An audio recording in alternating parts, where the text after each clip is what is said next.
बालकांच्या पाल्यांना, त्या बालकांना इंग्रजी माध्यमाचे दर्जेदार शिक्षक मिळावेत, हे कुठंतरी 11 वर्ष गेल्यानंतर माननीय प्रशासनाला कळलं आणि त्यांनी मागचा Mr. Kesarkar sir and whatever commissioner is there, Mandre sir has taken the best initiative. Actually, this initiative was taken. आयुक्त साहेबांचा, शिक्षण मंत्री साहेबांचा, केसरकर साहेबांचा.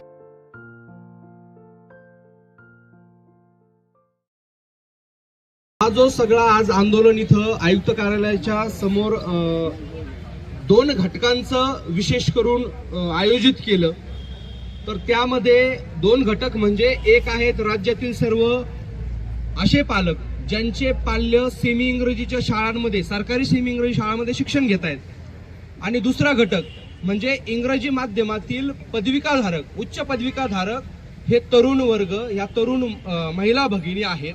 ह्या 2 घटकांचं हे आंदोलन आहे.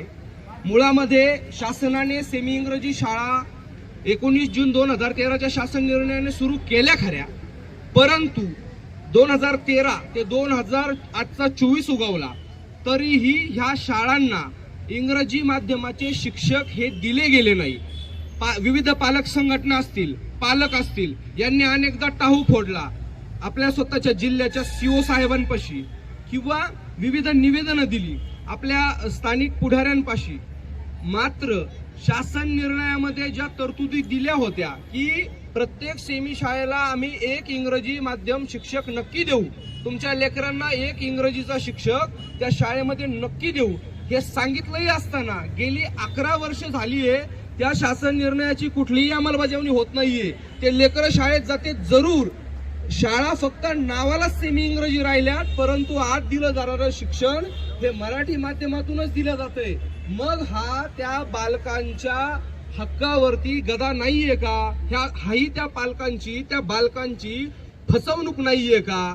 याला कुठंतरी वाचा फुटावी, ह्या अन्यायाला वाचा फुटावी आणि त्या पालकांच्या पाल्यांना, त्या बालकांना इंग्रजी माध्यमाचे दर्जेदार शिक्षक मिळावेत, हे कुठंतरी 11 वर्ष गेल्यानंतर माननीय प्रशासनाला कळलं आणि त्यांनी मागचा जो अनुशेष आहे की 11 वर्ष आपण हे शिक्षक दिल्यामुळे काय परिणाम झाले ते धाराशिव सारख्या जिल्ह्यामध्ये त्यांना याचे गंभीर परिणाम दिसून आले आणि मग शासनाने ठरवलं की नाही, आता आपल्याला चालू शिक्षक भरतीमध्ये आपण जास्तीत जास्त इंग्रजी माध्यमाचे जे शिक्षक आहेत ते आपण ह्या शाळांना उपलब्ध करून देतोय. नवे तर माननीय आयुक्त साहेबांनी हेही ठरवून ठेवलंय की मला शाळांचा दर्जा सुधारायचा आहे, मला त्या लेकरांना दर्जेदार शिक्षक द्यायचे आहेत.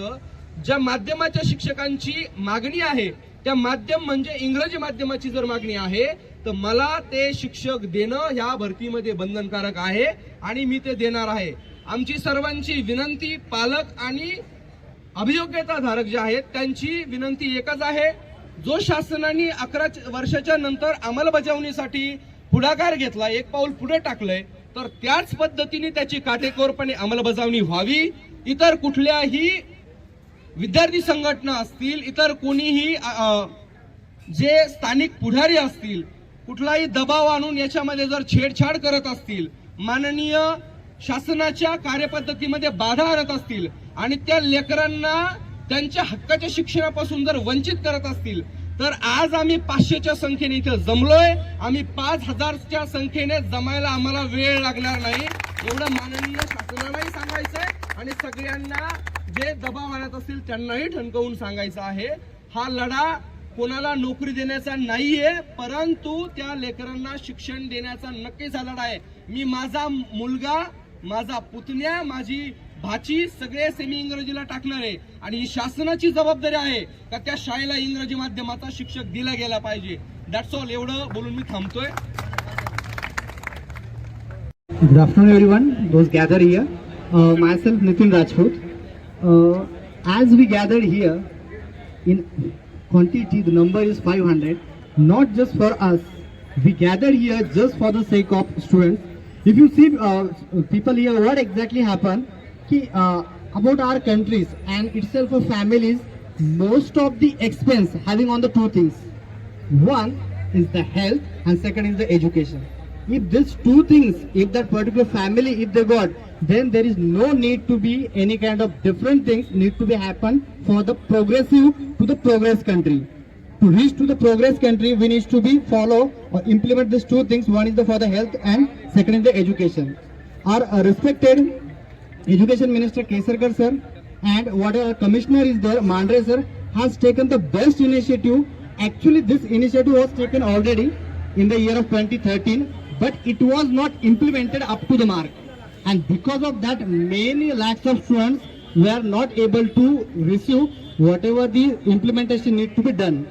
So now, in the year of 2022 and 23, again the government has decided, because this type of people has reached there, prominent people, they can able to give such a type of quality things.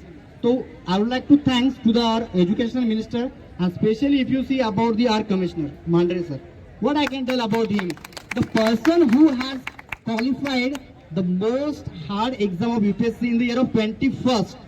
So the person knows everything, what kind of policy need to be followed for the sake of the poor also and who has can be better also. So for that purpose only he has fixed, and the on his I want to give quality education to the all. Those are the poor people are there, they cannot able to afford, so they also has to be afford and no need to go to such a expensive school.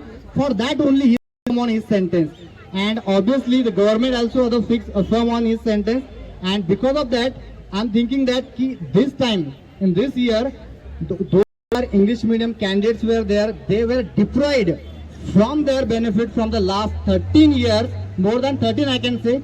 So now there is the chance of both for those who have completed their English medium education, and as well as those deprived students were there, those cannot able to get that quality education, definitely they will going to get this year.